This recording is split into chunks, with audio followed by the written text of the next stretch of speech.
Então, falar do triângulo da nova consciência, ou falar do triângulo de uma consciência superior, é extremamente desafiador. Porque vocês já falaram para pensar a respeito do desafio que é falar da própria consciência, da consciência que você tem hoje? Então, imagine quão difícil é falar a respeito da nossa própria consciência atual e depois falar de uma consciência superior, de uma consciência transcendente. Então, o que a gente gostaria de fazer hoje é falar um pouco a respeito do problema de compreender assim, o funcionamento da consciência humana, dessa consciência que nós temos, e ter essa compreensão como se fosse uma espécie de ponto de partida para que a gente possa falar depois a respeito do que seria essa consciência superior, a consciência supra-humana e assim por diante. Ok? Então, vamos lá. Vamos começar tentando chegar no ponto focal, que é o que é consciência. E aqueles que acompanham os assuntos da neurociência, da filosofia, da medicina, psicologia, etc., sabem que esse é um grande mistério que ainda não foi resolvido.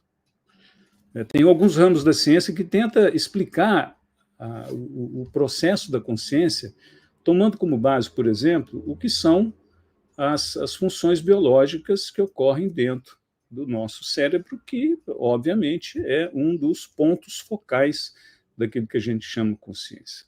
Né? Então, embora seja extremamente importante nós compreendermos o que é um processo de sinapse, o que são neurotransmissores, o que são redes neuronais, e assim por diante, tudo isso associado ao funcionamento dessa máquina chamada cérebro, na verdade, isso não explica em si o fenômeno da consciência. Porque, por mais que a gente fale a respeito de neurotransmissores, etc., e descargas elétricas, e associação em rede do funcionamento dos neurônios, as nossas experiências subjetivas continuam sendo apenas nossas. Nós não conseguimos explicar o que é uma experiência totalmente interna. Alguém consegue explicar o que a gente sente quando vê uma pintura, um quadro, uma imagem, que a gente fica tocado por aquela imagem? Você fala, isso me agrada, mas qual é o processo de consciência que ocorre em você quando você se delicia diante de uma pintura? Como é que você explica o que é estar consciente? Como é que você consegue explicar o que é estar vivo? Você percebe que, por mais que a gente consiga falar em termos bioquímicos no cérebro, a gente não vai conseguir explicar o que é uma dor de cabeça, por exemplo. A ciência pode falar, não, a dor de cabeça, você tem um estímulo que sai daqui, passa por aqui, vai não sei o quê, vai no neocórtex, vai aqui, vai ali e tal por diante, e lá acontece a sensação da dor de cabeça. Mas o que é a sensação da dor de cabeça? Como é que você diferencia uma dor de cabeça para uma pessoa, por exemplo? Falou, mas o que você está sentindo? Eu estou sentindo uma dor, assim, é latejante, mas o latejante de um pode ser diferente do latejante de outro. Né? Você pega uma música, por exemplo, tem uma música que causa um efeito super agradável em mim e pode ser extremamente desagradável para outra pessoa. Então, como que nós descrevemos os processos que causam essas experiências internas, essas sensações interiores que dão a cada ser humano a sensação ou a percepção de ser um ente vivo, extremamente pessoal, extremamente único? Como que nós explicamos esse espaço vivo dentro de nós mesmos que permite falar eu sou? Como que nós observamos a consciência de outra pessoa? Como que nós objetivamos, explicamos não só a minha consciência, mas a consciência do outro. Vê que os processos sociais, eles tentam estabelecer normas, e é óbvio, a gente precisa disso, mas isso não explica, de fato, por que uma pessoa fez isso ou a pessoa fez aquilo. Não é? Então, assim, tentar explicar a subjetividade daquilo que estabelece o ser humano como um ente autônomo, um ser consciente, é extremamente difícil. Como que você explicaria a sensação de estar vivo? Que palavras você usa? Você pode falar que você, puxa vida, ainda bem que eu estou vivo, eu ainda preciso fazer isso, preciso fazer aquilo, eu fico alegre em estar vivo, etc. Ou eu fico triste em saber que, por exemplo, eu estou doente e eu sei que o meu fim está próximo. Mas, de fato, o que é estar consciente de se viver? Não é extremamente difícil? E, apesar disso tudo, nós temos capacidade ainda de refletir dentro de nós mesmos a respeito de nós mesmos.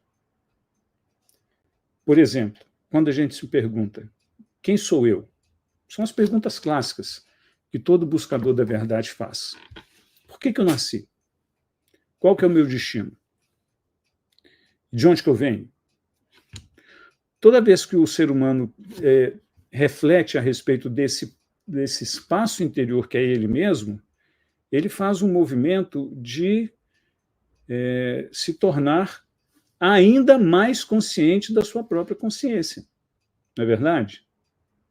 Então, de certa forma, a gente poderia até dizer que essa percepção autoconsciente de si mesmo, ou de si mesma, é como se fosse o núcleo daquilo que a gente chama eu sou. Não é? E é muito interessante que nós estamos falando de uma consciência, de certa forma, que tem um limite.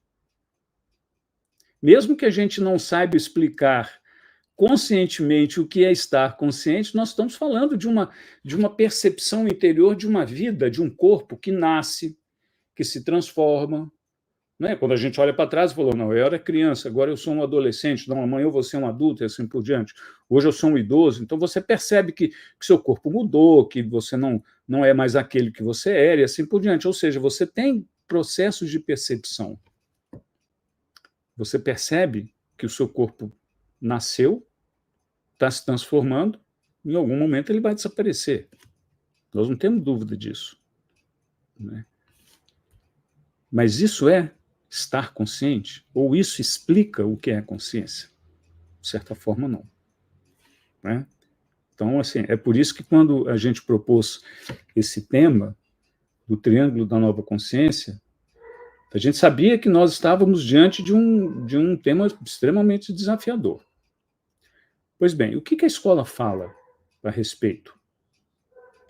Porque a escola, como uma escola espiritual, ela busca transcender aquilo que é a percepção material. Então, a gente poderia, de certa forma, dizer que a explicação da escola começa onde a explicação material termina.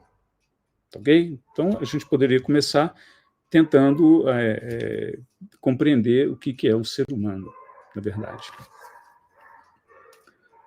Nós não nos limitamos, na escola da Rosa Cruz Alves, a dizer que o ser humano é apenas esse corpo mortal que a gente percebe.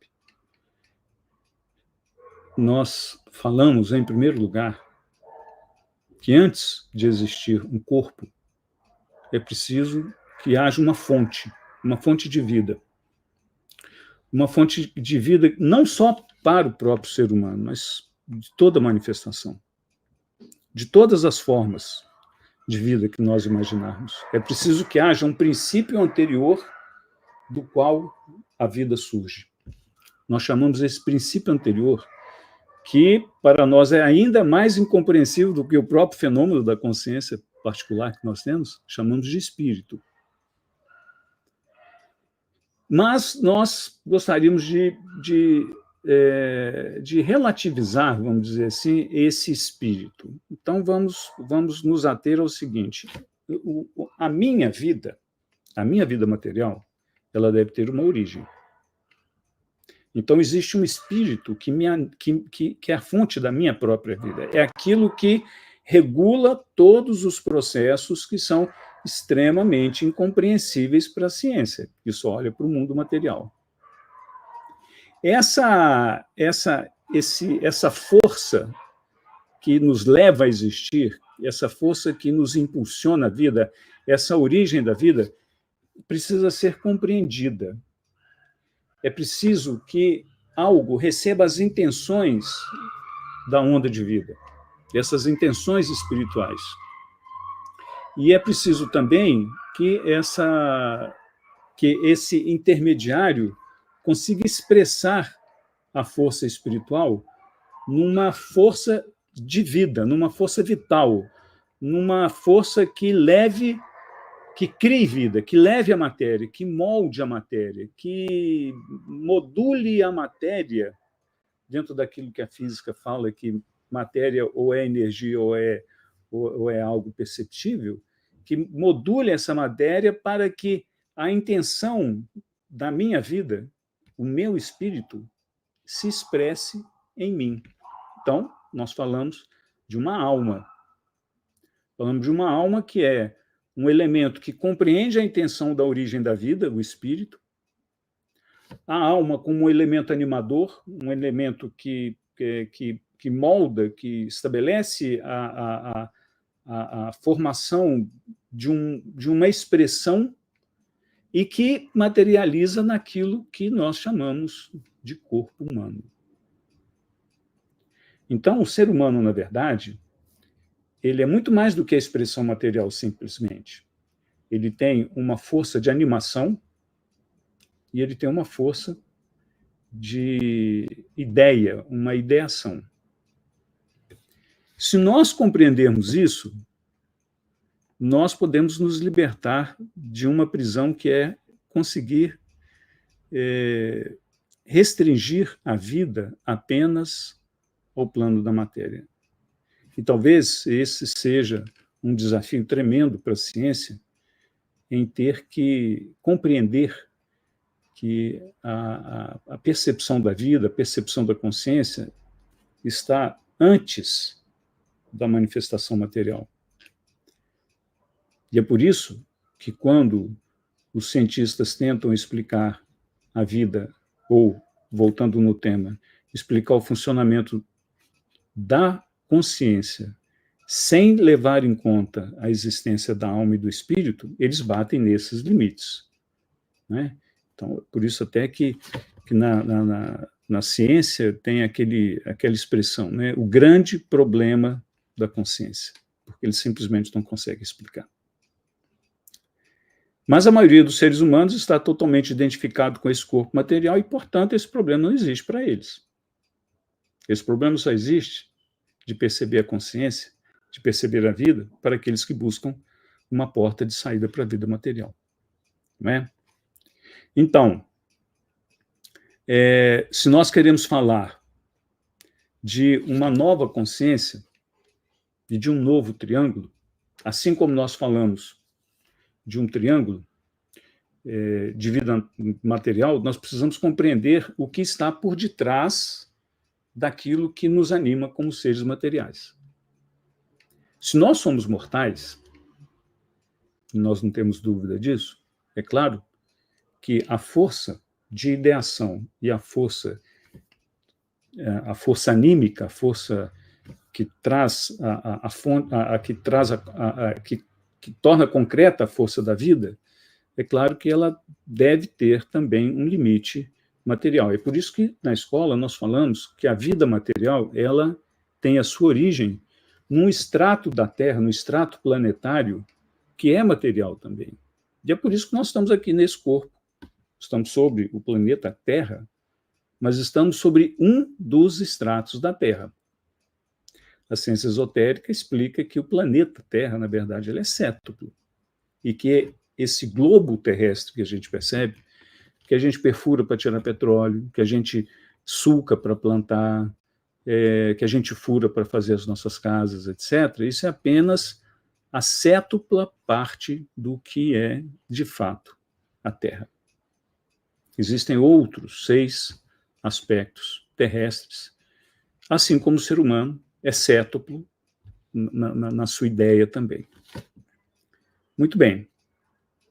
Então, se nós compreendermos isso, e se nós entendermos que a vida humana não precisa ficar presa a esse triângulo ligado à Terra material, nós começamos a nos aproximar da solução do problema que nós nos propusemos quando colocamos esse tema. Por quê?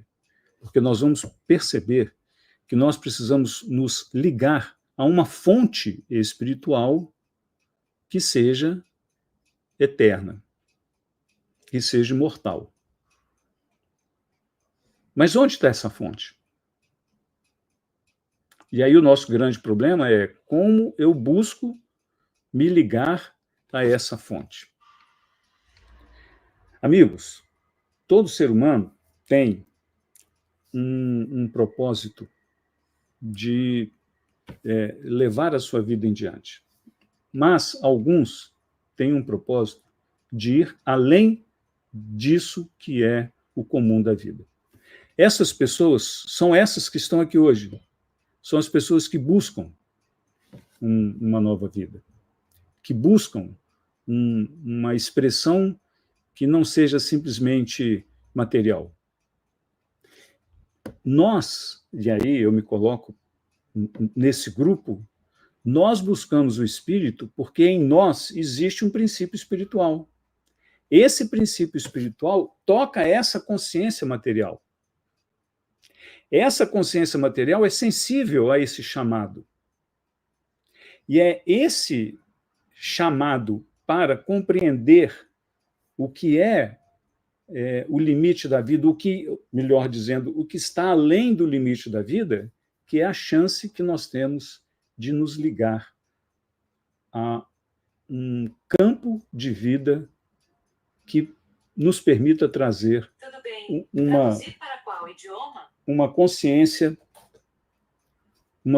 eterna, uma manifestação de alma eterna e também um corpo eterno. É como se esse princípio que está em nós nos impulsionasse a descobrir a porta que leva para além do limite da vida material. E quando nós ouvimos isso, e a nossa busca espiritual é o exemplo de que a nossa consciência, ainda que mortal, tomou contato com essa força eterna, que está em nós. Porque ela é um princípio, ela é um potencial, ela ainda não está desenvolvida.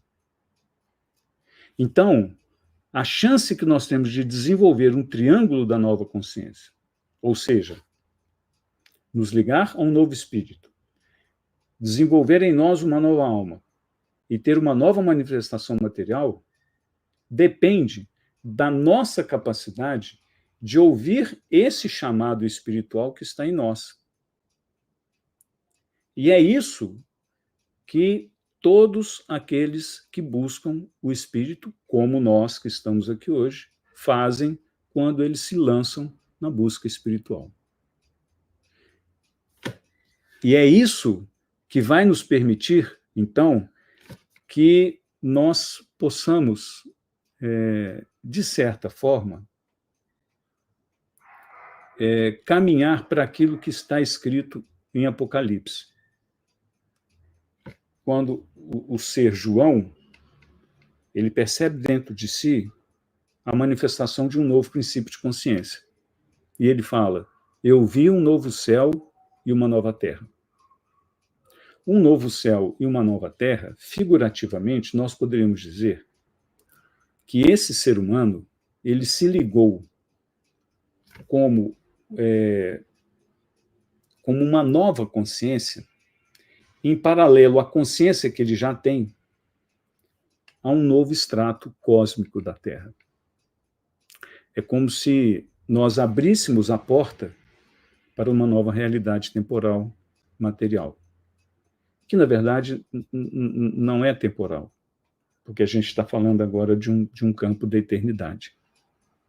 Então, quando nós conseguimos dar ouvidos a esse chamado, que vem de dentro de nós, para a busca espiritual, nós nos ligamos a um novo princípio espiritual.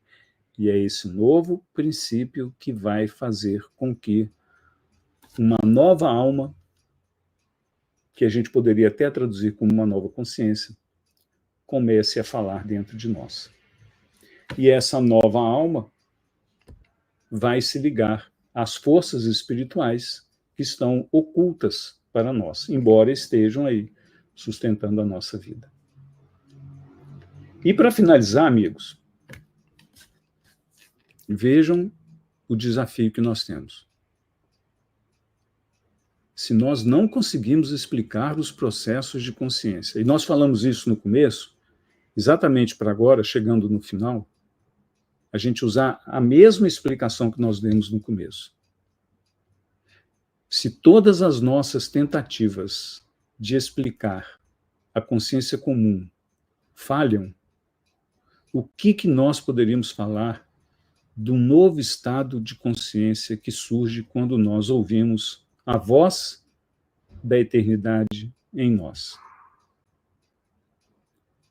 Vai ser também uma experiência extremamente pessoal. E o mais interessante é que talvez nós não consigamos falar a respeito dessa experiência. Mas a nossa vida deve começar a dar expressão desse novo estado de consciência. Porque existe uma conexão entre a consciência, o espírito e a vida. E esse é, enfim, o triângulo de uma nova consciência. Amigos, toda a caminhada do discipulado da Escola Espiritual da Rosa Cruz Áurea está montado, estruturado, para que todo aquele e aquela que queira embarcar nessa jornada de descobrimento dessa nova forma de sensação interior, que nós poderíamos dizer é a nova consciência, aconteça de fato. O objetivo da escola é abrir as portas de uma nova percepção interior. Não é navegar nos campos sutis da natureza comum, mas é entrar em contato com uma outra realidade, uma realidade que está latente em nós e que pode abrir as portas para esse novo triângulo de uma nova consciência e de uma nova vida na matéria, ligado a uma nova força espiritual.